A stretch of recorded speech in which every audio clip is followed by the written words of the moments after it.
Eu tenho pela linha telefônica o Carlos Alves. Na pauta, uma denúncia de um suposto crime de abuso, de assédio sexual contra um adolescente. Carlos, bom dia.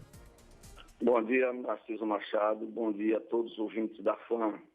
Carlos, onde é que isso teria acontecido e quando teria acontecido? Narciso, essa situação ela veio ao conhecimento do pai da adolescente no dia 30. A adolescente, ela já não aguentando mais os assédios que ela vinha sofrendo desse suposto pedófilo, que é padrasto dessa adolescente, ela procurou o pai pedindo socorro. O pai perguntou a mesma se ela tinha como provar aquilo que estava acontecendo. Ela conseguiu salvar algumas mensagens no WhatsApp e alguns áudios e ela apresentou para o pai. O pai, desesperado, entrou em contato comigo. Aí eu orientei ao mesmo que fosse até a delegacia, prestasse um BO para que a polícia tivesse conhecimento e fizesse toda a investigação. E assim foi feito. Ele foi até a delegacia, prestou o BO, levou as provas do ocorrido até a delegacia e se manteve em sigilo, até porque se trata de uma adolescente que sofreu assédio sexual por esse suposto pedófilo, que é o padrasto dela, e nós tivemos a responsabilidade e a preocupação de manter em sigilo até para preservar a imagem da própria família e da criança. Mas, infelizmente, isso veio à tona a partir do momento que nós procuramos o Conselho Tutelar de Nossa Senhora do Socorro, que foi no dia 23, por volta de entre 11 e 12 horas. Nós tivemos até o 4º distrito do Conselho Tutelar para que fosse também feita a denúncia e tivesse um acompanhamento, a criança tivesse um acompanhamento psicólogo, com assistente social, para amenizar o impacto que... A criança, ela está morando com o pai ou ela está de volta na casa? Não entendi. A criança mora com o pai ou ela está morando com a mãe e o padrasto ainda? Não, a partir do momento que o pai teve conhecimento, ele procurou a mãe para saber se ela tinha conhecimento do ocorrido. Ela ficou em defesa do suposto pedófilo e automaticamente ela expulsou a criança de casa. A criança hoje ela está com o pai. Mas explicando a você, para que você entenda melhor, nós tivemos no 4º distrito, e aí o 4º distrito do Conselho Tutelar nos informou que essa denúncia tinha que ser feita no 2º distrito, porque a criança, o ocorrido foi no Conjunto João Alves, então teria que ser atendido pelo 4º distrito. Nós procuramos a casa do Conselho e fomos recebidos pelo presidente Júnior, presidente do Conselho Tutelar de Nossa Senhora do Socorro, e lá foi feita a denúncia, entregue toda a documentação que ele solicitou. E aguardamos a ação do Conselho Tutelar. No dia da denúncia, o pai também solicitou ao próprio Conselho que tomasse as providências, porque o acusado de pedofilia, ele é candidato do Conselho Tutelar. Aí o pai sentiu revoltado com aquela situação e pediu que o Conselho interferisse nessa situação, que esse cara não viesse a concorrer a um cargo no Conselho Tutelar, que o mesmo praticando o assédio sexual com a criança menor de idade. E o Conselho Tutelar nos garantiu que ia tomar todas as providências.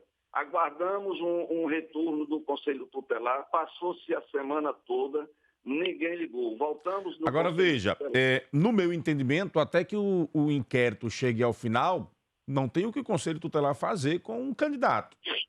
Porque suposto crime não é crime comprovado e você não pode antecipar uma decisão que caberia à justiça, que caberia ao inquérito. Então, na minha opinião, em termos de concorrer à eleição, porque senão, se for assim, daqui a pouco começam a acontecer diversas denúncias infundadas contra candidatos a conselheiros tutelares e isso vai prejudicar a eleição, né? Digamos aqui, o Wendel Lessa está concorrendo. Eu quero prejudicar a candidatura de Wendel Lessa a um conselho tutelar. Faço uma denúncia contra ele, presto um BO e tiro automaticamente ele da corrida. Eu acredito que o conselho não possa, nesse sentido, antecipar uma decisão. Narciso, o pedido foi feito pelo o pai da criança, baseado nas provas que são gravíssimas, áudios e mensagem de WhatsApp. O pedido do pai não quer dizer que o Conselho Tutelar tomasse as providências em afastá-lo da candidatura do Conselho Tutelar. Certo. Mas o Conselho Tutelar teria por obrigação dar amparo a essa criança, dar um suporte a essa criança. E isso não foi feito. Pela situação que a criança ficou. Mas o que fez? O Conselho Tutelar não deu nenhum retorno, o pai não recebeu nenhuma ligação de assistência. Isso é grave. De órgão nenhum. Retornamos no Conselho Tutelar, porque o próprio presidente Júnior nos informou que aquela documentação seria encaminhada para o 4º distrito e lá onde ia ter o acompanhamento, porque o pai da adolescente ele mora próximo ao 4º distrito e teria que ser acompanhado pelo 4º distrito, segundo palavra do próprio Júnior, presidente do Conselho.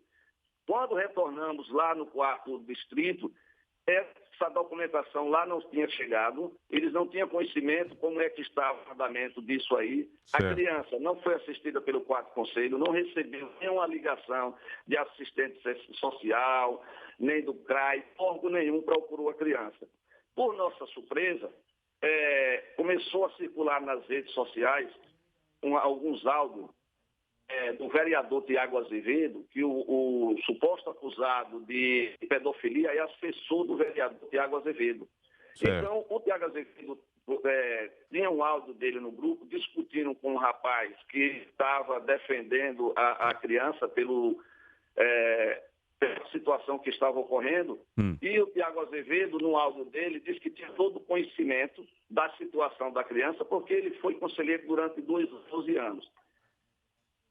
Devido a esse áudio, a repercussão nas redes sociais, a família resolveu levar a público, procurar a imprensa, para que algo fosse feito diante de toda essa situação. Porque certo. A família prestou um boletim de ocorrência. Isso. Certo. Quais são as provas que o pai apresentou? O pai entregou lá na delegacia os áudios e todas os prints das mensagens a qual foram enviadas pelo pedófilo. A delegacia, são áudios do padrasto para a criança. Esses áudios dizem o quê? Áudios esses que são gravíssimos. Certo. O delegado acatou. Você poderia dar uma pista, Carlos, você poderia dar uma pista do conteúdo para que quem está nos ouvindo entenda qual era a gravidade, o que era que ele dizia a esta adolescente? Narciso, eu assim não vou querer muito expor para preservar a criança, mas ele, nenhum dos áudios... Você não precisa citar o nome, não, você só precisa citar o conteúdo, para que fique claro. Nenhum dos áudios a qual ele mandou para a criança, que ela conseguiu, que ele mandava e apagava, mas ela conseguiu salvar alguns áudios, nenhum dos áudios ele revela que ela suportou a tortura a qual foi emitida por ele. E aí ele passou para a criança que só fez aquilo testando se ela resistia àquele tipo de atentação. E nesse áudio ele até parabenizou por ela não aceitar, que ele estava fazendo um teste para ver se ela assediava. Mas caso ela aceitasse, ele não ia praticar aquela situação. Agora, assim, que tipo de teste? Porque isso é um dos áudios. Os outros eu não vou aprofundar, certo, até por uma situação mais íntima, e o próprio delegado nos pediu que mantesse isso em sigilo. Ontem, o próprio delegado ontem chamou o pai da criança lá na delegacia, ele foi ouvido lá durante quase 40 minutos.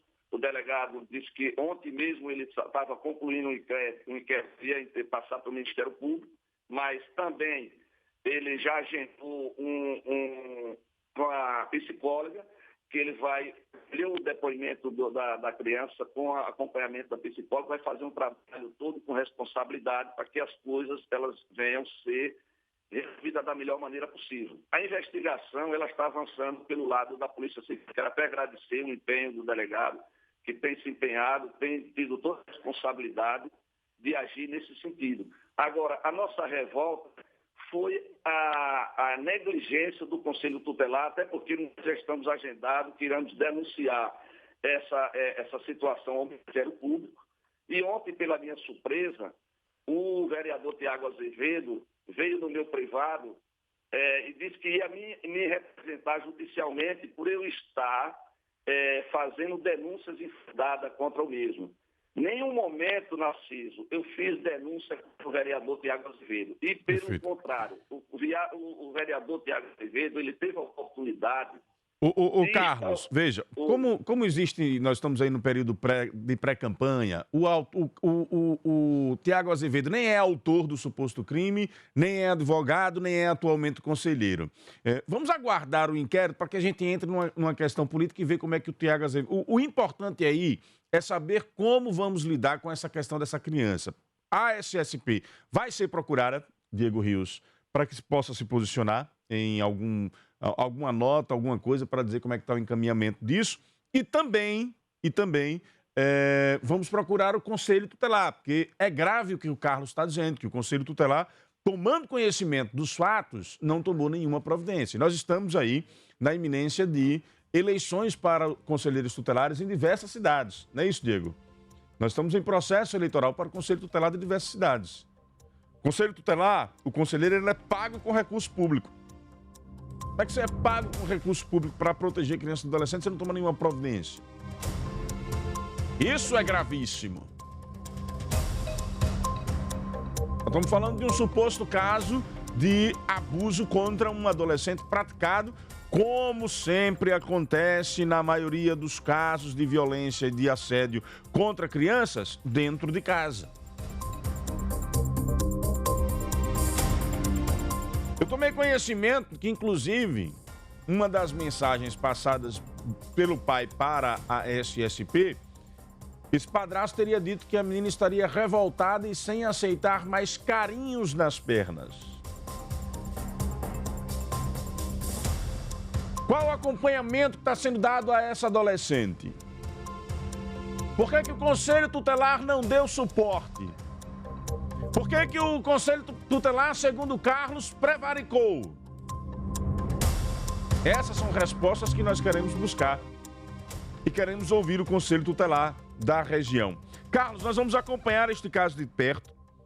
Vamos acompanhar detalhadamente cada passo deste inquérito, o resultado dele, para trazermos aqui quais foram as conclusões que o delegado chegou sobre o caso e vamos cobrar do conselheiro tutelar. Eu vou pedir que você passe para a minha produção, o Diego, que entrou em contato com você, o contato dos conselheiros tutelares com os quais você dialogou, para os quais foram entregues as supostas provas, para que a gente possa cobrar deles respostas sobre este caso. Tá ok, Narciso. Obrigado. Nós temos toda a responsabilidade sobre essa situação, até porque essa situação era para estar em sigilo, essa criança não era para ter sido exposta, porque a criança ela passou a ser vítima do suposto pedófilo e também passou a ser vítima do próprio Conselho Tutelar, a partir do momento que o Conselho Tutelar deu encaminhamento. O próprio delegado nos disse ontem na delegacia que o Conselho Tutelar teria que ter encaminhado para a delegacia, para ser parte do inquérito, um relatório da situação do acompanhamento da criança, como está sendo a situação da criança. E esse relatório também não chegou na delegacia, o delegado não recebeu esse relatório.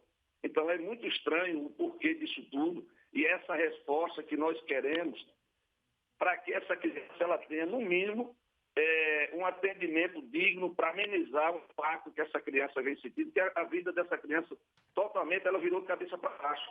A criança, hoje, ela está sofrendo, ela está passando por uma situação, a criança está muito abatida, a criança ela não tem nem condições de brincar pelo impacto da situação que chegou na vida dela, entendeu? E pelo tamanho da repercussão. Então, isso é uma situação gravíssima. Nós aqui não estamos julgando e nem estamos condenando o suposto pedófilo. Quem tem que julgar e condenar é a justiça.